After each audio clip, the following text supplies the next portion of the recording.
सर्वांना श्री स्वामी समर्थ. मी स्वाती तुमचं पुन्हा एकदा माझ्या चॅनलमध्ये स्वागत करते. आज आहे आमोशा आणि आमोशा असल्यामुळे मी माझं देवघर पूर्ण स्वच्छ करून घेणार आहे आणि देव पण पितांबरीने उजळून घेणार आहे आणि देवांची पायरीनुसार मांडणी करणार आहे. तर म्हटलं तुमच्यासोबत शेअर करावं मी माझी रोजची देवपूजा कशी करते, कुठल्या कुठल्या सेवा करते. तर म्हटलं चला तुमच्यासोबत शेअर करू. चला मग मी माझी देवपूजा करून घेते.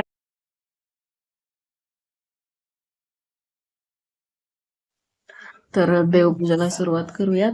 आणि इथं मी सर्व देव माझे काढून आणले होते किचन ओट्यावरती आणि देवाला मी गरम पाणी ठेवलं होतं. मी गरम पाण्यानेच देव स्वच्छ करते दरवेळेस, कारण पिण्याचं पाणी वापरायचं आहे आपल्याला, नळाचं पाणी वापरायचं नाही आहे, घाण असतं ते. त्याच्यामुळे आपण देवांना नेहमी पिण्याचं पाणीच वापरायचं आहे.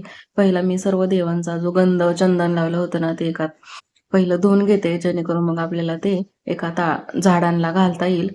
आणि मग काय होतं ते ड्रेनेजमध्ये नाही ओतायचं पाणी, म्हणून पहिलं धुवून घ्यायचं असं. त्याच्यानंतर मग आपल्याला ह्याला पितांबरीने स्वच्छ करून घ्यायचं आहे. पितांबरीचं पाणी मग आपण नंतर कुठेही ओतू शकतो. त्याच्यामुळे पहिला आपल्याला गंध धुवून घ्यायचा आहे. आणि हा जो ब्रश आहे ना तो मी देव घासण्यासाठीच केला आहे. नवीन ब्रश घासायला करायचा आहे, देव वापरलेला ब्रश करायचा नाही आहे. तर अशा प्रकारे मी गणपती बाप्पांची मूर्ती जी आहे ना ती पहिली अशी स्वच्छ करून घेतली. कारण ब्रश जर वापरला ना तर सापटीमध्ये आपलं पूर्ण असं देव क्लीन होतात, आपला हात पोचत नाही. त्याच्यानंतर स्वामी महाराजांची मूर्ती आहे ती पण मी स्वच्छ केली. आणि आपले देव जे आहेत ना दर अमावस्यालाच आपण स्वच्छ करायचे आहेत, कारण पितांबरीने घासून घासून आपले देव झिजतात, मग त्यांचा काय होतं आकार आहे ना तो निघून जातो. त्याच्यामुळं दर अमावस्यालाच आपल्याला देवांच्या मूर्त्या पितांबरीने घासायच्या आहेत. गरम पाण्याने देव धुतले की नेहमी ते चकचकीत राहतात, चमकतात. त्याच्यामुळे नेहमी आपल्याला गरम पाण्याने देव स्वच्छ करायचे आहेत. आणि पितांबरी मी लावून ठेवली होती, पहिली धुतली नव्हती. त्याच्यानंतर मी पूर्ण देव असे क्लीन करून घेतले पाण्याने स्वच्छ. बघा किती छान आणि असे मस्त चमकत आहेत. तर मग मी त्याच्यानंतर दुधाने अभिषेक करून घेतला देवांवरती. दुधाने अभिषेक करताना आपल्याला सगळे मंत्र स्तोत्र बोलून घ्यायचे आहेत आणि मग आपल्याला पूर्ण स्वच्छ करून घ्यायचे आहेत देव. तर मी नंतर त्याच्यानंतर पाण्याने स्वच्छ करून घेतले देव. अशा प्रकारे माझे देव स्वच्छ करून झाले होते. त्याच्यानंतर म्हटलं चला मग आपण देवांची मांडणी पण करणार होते. मी पायरीनुसार माझ्या देवांची मांडणी मी तुम्हाला दाखवते. मी मंदिर वगैरे क्लीन करून घेतलं होतं, देवाचं कापड पण चेंज केलं आहे ना, तर म्हणून मी इथं मध्यभागी माझ्या गणपती बाप्पांची मूर्ती ठेवते. त्याच्यानंतर इथं वरती जे आहे ना ते आपल्या महाराजांची मूर्ती आहे स्वामींची. ही मी माझ्या पद्धतीने मांडणी करते देवांची, मला आवडते तशी. हे बघा, म्हणजे त्याच्यानंतर हे जे दोन कुलदेवताचे टाक आहेत ना त्याची मी मांडणी करते. स्वामींच्या उजव्या बाजूला आहे ना ती खंडेरायांची मूर्ती, टाक आहेत ना त्याची मांडणी करते. हे माझ्याकडे जे आहे हे लिक्विड आहे, त्याने मी हे चांदीचे देव स्वच्छ करते. बघा किती उजळतात. फक्त एक थेंब टाकायचा असा आणि फक्त असं आपल्याला या कपड्याने असे पुसून घ्यायचे आहेत. तर हे बघा कसे एकदम छान असे क्लीन होतात. त्याच्यावर अभिषेक केला होता आणि त्याच्यामुळे मग ते काय होतात पिवळे पडतात. मग आपल्याला थोडंसंच हे लिक्विड टाकायचंय. तर बघा अशा प्रकारे आपल्याला हे उजळतात. मग तुम्ही स्वामींच्या उजव्या साईडला हा कुलदेवाचा टाक आहे तो ठेवते आणि डाव्या बाजूला कुलदेवीचा.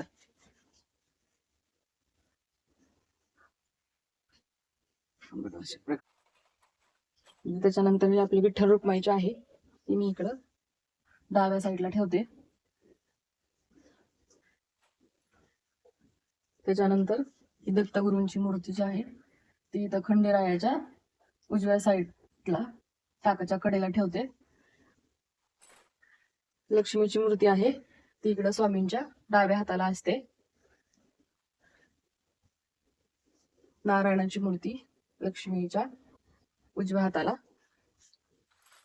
माझ्याकडे खंडेरायाची मूर्ती आहे कुलदेवताची आमच्या, मी इथं गणपती बाप्पांच्या शेजारी ठेवते. आणि आई तुळजाभवानीची आहे ती डाव्या हाताला ठेवते. आणि आई तुळजाभवानीच्या शेजारी बाळकृष्णाची मूर्ती आहे ती ठेवते. त्याच्यानंतर इथं श्रीयंत्र असते. इथं बाळमामाची मूर्ती. इथं सगळ्यात शेवटला आपल्याला उत्तरेला तोंड करून शिवलिंग ठेवायचं आहे. आणि जे कॉइन्स आहेत ना त्याच्यावरती मी श्रीयंत्र ठेवते, हे बघा. आणि एका साईडला जे पूर्ण असं ह्याच्यात लाईन मध्ये येईल ना त्याच साईडलाच आपल्याला श्रीयंत्र ठेवायचं आहे. चेक करून घ्यायचं आहे, उलट सुलट ठेवायचं नाही.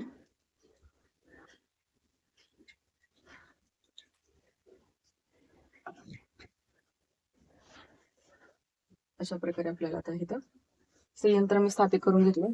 त्याच्यानंतर इथं मी बाळूमामाची मूर्ती ठेवते. इथं समोरच गायीची मूर्ती असते. इथं 2 गजलक्ष्मी आहेत, ते श्रीयंत्राच्या इथं ठेवते मी. इथं त्रिशूल असते.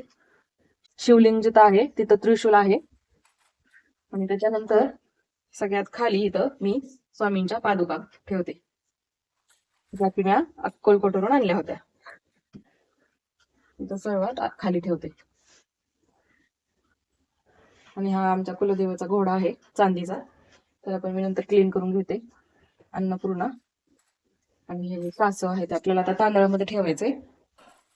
जे आपण देवांची भांडी स्वच्छ करून घेतली होती त्याला आता आपल्याला स्वच्छ पुसायचं आहे. हा कुलदेवाचा कलश आहे, त्याच्यात आपल्याला 1 रुपयाचं नाणं, थोडंसं हळदी कुंकू टाकून घ्यायचं आहे. मग त्याच्यावरती आपल्याला नारळाची स्थापना करायची आहे.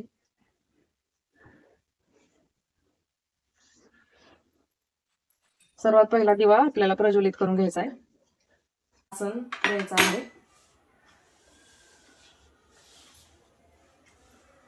त्याच्यात थोड्याशा अक्षता टाकायच्या, थोडं हळदी कुंकू,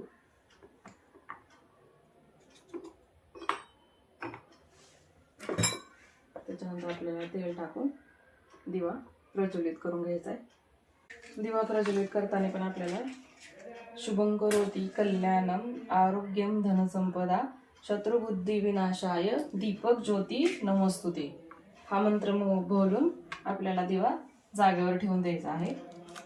मी इथं माझ्या डाव्या हाताला दिवा लावून घेते. अन्नपूर्णा माताची जी मूर्ती आहे ती आपल्याला तांदळात स्थापित करायची आहे. नेहमी तांदळात किंवा गव्हातच ठेवायची. अन्नपूर्णा माता असल्यामुळे आपल्याला अशीच ठेवून द्यायची नाही ती. बघा, असे तांदूळ घ्यायचे, त्याच्यात परत हळदी कुंकू टाकायचं आणि अन्नपूर्णाची मूर्ती तांदळात ठेवायची. आणि जे तिच्या ह्याच्यात भांडं जे आहे ना हातामध्ये त्याच्यात पण आपल्याला थोडे तांदूळ ठेवायचे. हे मी इथं असते माझी. जिथं शिवलिंग आहे तिथंच ठेवायचे आहे शेजारी. पार्वती माताचं रूप आहे अन्नपूर्णाचं, त्याच्यामुळं त्यात माझं रुद्राक्ष मणी असतात. म्हणजे माझ्याकडं चांदीचं कॉईन आहे ते पण ह्याच्यामध्येच असतं. आपल्याला आता कासवाची स्थापना करायची आहे.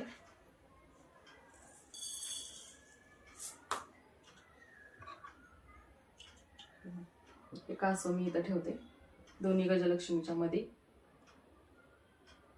नारायण रूपी कासव आहे, त्याच्यामुळे इथं शेजारीच ठेवायचं.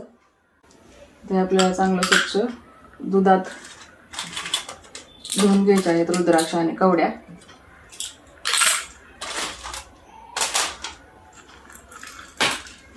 तोपर्यंत मी इथं कवड्या ज्या प्लेटमध्ये असतात त्याचे तांदूळ चेंज करून घेते. हे आपल्याला तांदूळ दर अमावस्या पौर्णिमेला चेंज करायचे आहेत, दररोज करायची गरज नाही.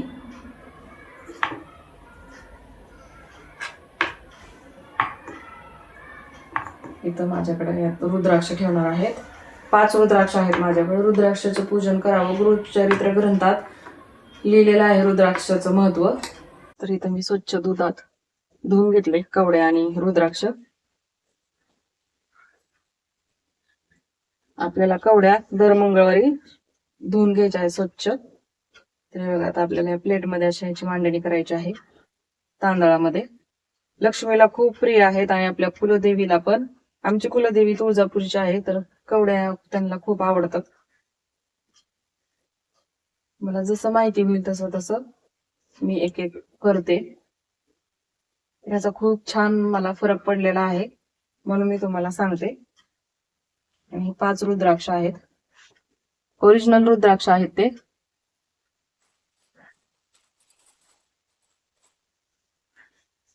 आणि हा 10 ग्रॅमचा चांदीचा कॉइन आहे, तो पण मी ह्याच्यामध्ये पुजते. आणि तो असतो तो इथं टाकाच्या इथं असते तो खंडेरायाला. खंडेराया पण रुद्र अवतार आहेत महादेवाचाच आपल्या. तर आपल्याला आता कवड्यांना छान असं चंदन आणि हळदी कुंकू लावून घ्यायचे. ते जागेवर ठेवते. बघा, आपल्याला कुंकू लावून घ्यायचंय.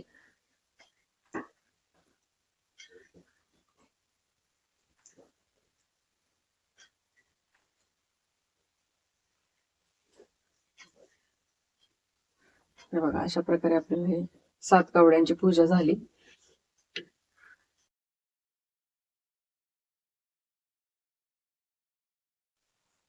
तर इथं मी सर्व देवांना वस्त्र, चंदन, तुपाचा दिवा लावून घेतला, ओलं चंदन लावून घेतलं.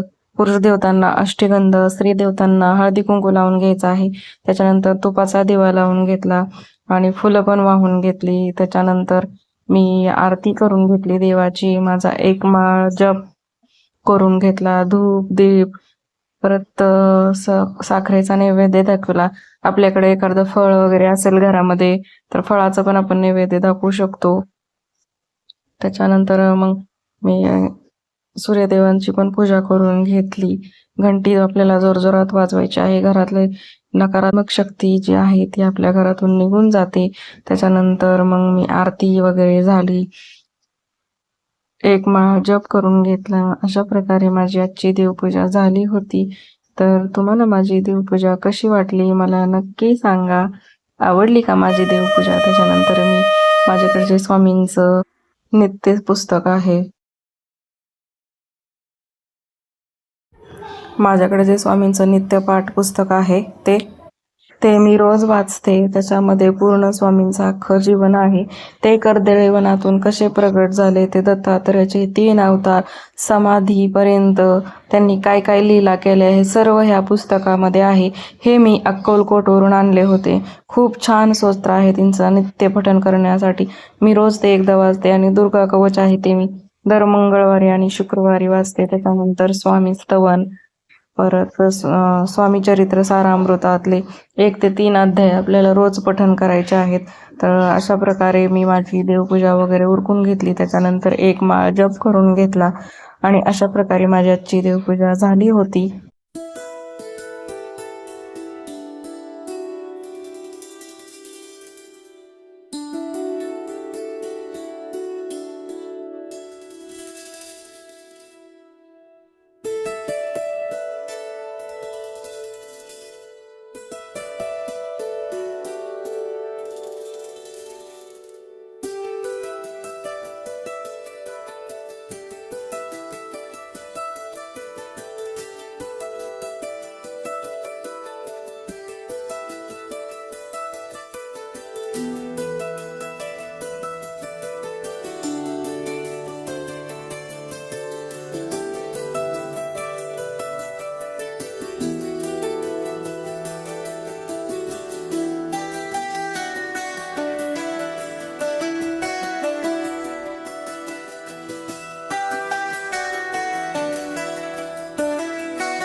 तर अशा प्रकारे आपली आजची देवपूजा झाली आहे. देवांची मांडणी पण झाली आहे. आणि कशी वाटली तुम्हाला माझी देवपूजा तुम्ही मला नक्की कमेंट करून सांगा. आणि अशाच नवीन नवीन व्हिडिओसाठी चॅनलला लाईक करा, शेअर करा, सबस्क्राईब करा आणि बेल आयकॉनला क्लिक करायला विसरू नका. तर चला भेटू आपण नेक्स्ट व्हिडिओमध्ये. तोपर्यंत सर्वांना बाय. श्री स्वामी समर्थ.